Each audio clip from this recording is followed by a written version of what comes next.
Hi there, I'm Adam McDermott. Beyond Good and Evil was developed by Ubisoft Montpellier and published by Ubisoft back in 2003 for the PS2, Xbox, GameCube and PC. Let's see how it holds up after all these years and have a look at what happened after it came out. Set in the whimsical mining planet of Hillis, Beyond Good and Evil tells the story of a photojournalist named Jade who, alongside her uncle Paige and others, attempt to expose a conspiracy involving the supposed civilian protectors called the Alpha Section and the attacking Dom's aliens. This all unfolds while mixing in a variety of memorable characters and gameplay mechanics. First things first, getting the big negative out of the way. I'll just play you a clip and see if you can tell me what is wrong. You know this DeCastellat guy? Huh? Can't go there, Jade. Smells like a trap. It's too dangerous. Yeah, the dubbing is a bit off. However, in my editing software, I moved the audio track back by a quarter of a second and it's perfect. You know this DeCastellat guy? Huh? Can't go there, Jade. Smells like a trap. It's too dangerous. This is an issue for the entire game and it is such an unfortunate oversight. I played the HD version on the PS3 for this video, so I don't know about the dubbing in other versions, but I certainly don't remember it being an issue back when I played it on the PS2. My advice is to look at their eyes instead of their lips and hopefully it won't bother you too much. Alright, now I will spend the next however long this review will be highlighting all that is wonderful about this overlooked gem. Does the iris mean anything to you? Listen here, Miss Thyrus. Jade. My name is Jade. I find the world of Hillis appealing. I like the idea of living on mini islands and travelling between them on dainty hovercrafts while the sun sets in the distance, casting an orange tint on everything. It is all just breathtaking. I spent a load of time bouncing around exploring this majestic environment. The world is also populated by charming creatures, from the Rastafarian rhinoceroses to the bartending bull. A plethora of bipedal humanoid species are to be found running their own businesses or wandering the streets, each one with something to say. Another aspect of Hillis making it feel alive is the abundance of wildlife. There is a great moment early on in the game where Paige points out a school of blue scorpion fish leaping out of the water and encourages me to take a picture. Ah yes, the camera, perhaps the most defining feature of Beyond Good and Evil. Photographing any of the many species earns me credits as well as pearls, which are black market currency used to upgrade the hovercraft. This can be addictive. Whenever I met someone new, the first thing I did was take out my camera, line up the perfect shot, and admire my work. This can be more difficult with moving targets such as the aforementioned blue scorpion fish or enemies trying to rip my head off. There is a real sense of accomplishment capturing them at just the right moment. Don't worry, Uncle Paige.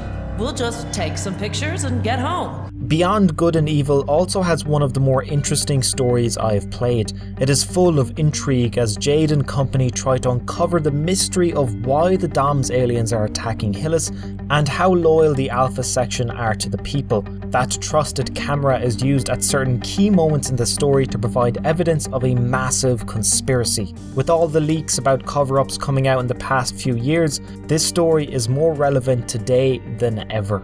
Although, because of how calming wandering around Hillis is, getting to the next plot point was not always my top priority. Whether it is taking part in hovercraft racing, betting money on air hockey, or chasing after wildlife, there was always something different to do. That way of thinking is also present in how the game combines genres. One minute I was sneaking by some hulking Alpha sections, then I was gathering evidence, followed by puzzle solving, making a daring escape and battling enemies with my hovercraft. All of the mechanics are simple by design, meaning they are easy to grasp once introduced before tackling the next. By effortlessly moving from one style of play to another, I always felt like I was making progress while taking on new challenges. Granted, not the most difficult challenges as the game is fairly easy, but I enjoyed the routine change in gameplay as it kept things fresh.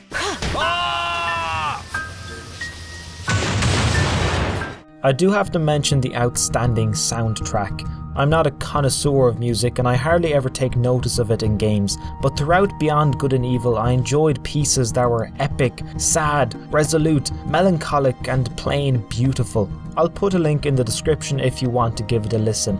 This is one of the few games whose soundtrack I needed to get. As far as main characters go, Jade is one of the best. When the Doms first attacked Hillis, it left a lot of children orphaned. Jade and her uncle Paige decided to take care of the children in their lighthouse. Unfortunately, they are still not safe until the Doms are gone once and for all. Jade jumps at an opportunity to help in that cause and continues her mission with steely determination, knowing it is all to provide a better life for the children as well as the citizens of Hillis. Although the serious overtone of the story does not deter her from making light of some situations, giving her an endearing quality. We did it, Paige! Not bad for an old fart. I would be remiss if I didn't mention Jade's sidekicks, Paige and Agent Double H. Paige being perhaps the most likeable sidekick I have ever played with. He is useful and funny in his own gruff way. The back and forth with Jade also shows just how close they are. As the game progressed, I learned more about their backstory and why they are together. It is all quite heartwarming. You think you can fix it? I'll give it a go, but don't be expecting any miracles. Their relationship plays a big part in the main story and it is set up perfectly during the first act. Double H suffers from a bad case of amnesia, but the one thing he is certain of is his loyalty to Jade because she saved his life. He will follow her to the bitter end and his allegiance to Jade and her cause is unwavering. Beyond Good and Evil will stick with me long after I have stopped playing because of the enchanting world of Hillis, the characters and wildlife that populate it, the intriguing story and excellent blending of gameplay mechanics. This is worthy of anyone's time. Not too bad, sugar. Without you, I'd be smoked ham by now. So those are my thoughts about Beyond Good and Evil, but what happened after it came out? Critically, it was praised by the majority of outlets. However, that didn't seem to matter as it was a big commercial disappointment. So much in fact, a few months after release, retailers slashed the price of it by up to 80%. Some of the reasons for its poor sales include releasing it into an oversaturated 2003 Christmas market featuring established franchises, Ubisoft choosing to focus their marketing on Prince of Persia: The Sands of Time instead, and a premise that wasn't an easy pitch to the average consumer. It was a perfect storm for a genuinely good game to be overlooked. Despite poor sales, a sequel was announced in 2008 during a Ubisoft Live conference with a teaser trailer made using the in-game engine being released 2 weeks later.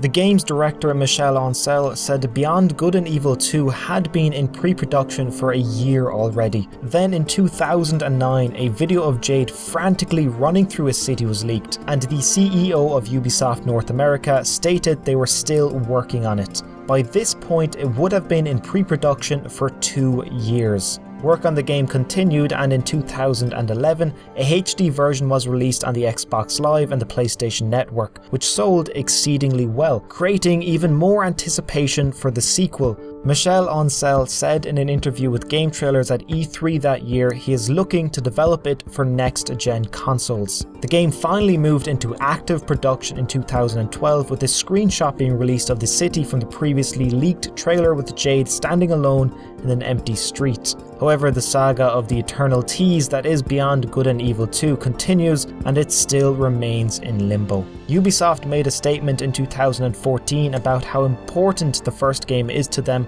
and that Michel and his new team are hard at work on the sequel. But unfortunately, 7 years after first hearing about it, there is still no word on when or if Beyond Good and Evil 2 will come out. Hang on, Jade! I'm coming! Regardless of all the ups and downs of the sequel, the first game has been recognised as one of the greats. Destructoid named it the 6th best game of the 2000s. IGN ranked it 34 on their list of top 100 PS2 games. Game Informer placed it as the 12th best game on the GameCube, and Games Radar listed it as the 70th best game of all time. What I think Beyond Good and Evil will be remembered for is being a truly special game with so much heart that unfortunately not enough people played. If it had been given a better chance at being commercially successful, who knows, we could be eagerly anticipating Beyond Good and Evil 3, triumphantly closing out the initially planned trilogy. As is, we still have a hell of a game, and maybe one day we will get to revisit it for a brand new adventure. Definitely, we will see a BGNE 2, it's just a question of when, I guess, right? Yeah, exactly. Excellent. Absolutely, even if it kills us.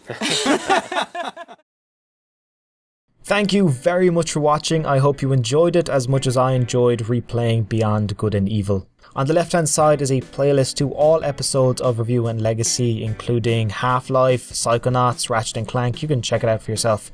On the right hand side is a video. I haven't decided which one yet at the time of this recording. There'll be a video there. You can click on it if you want.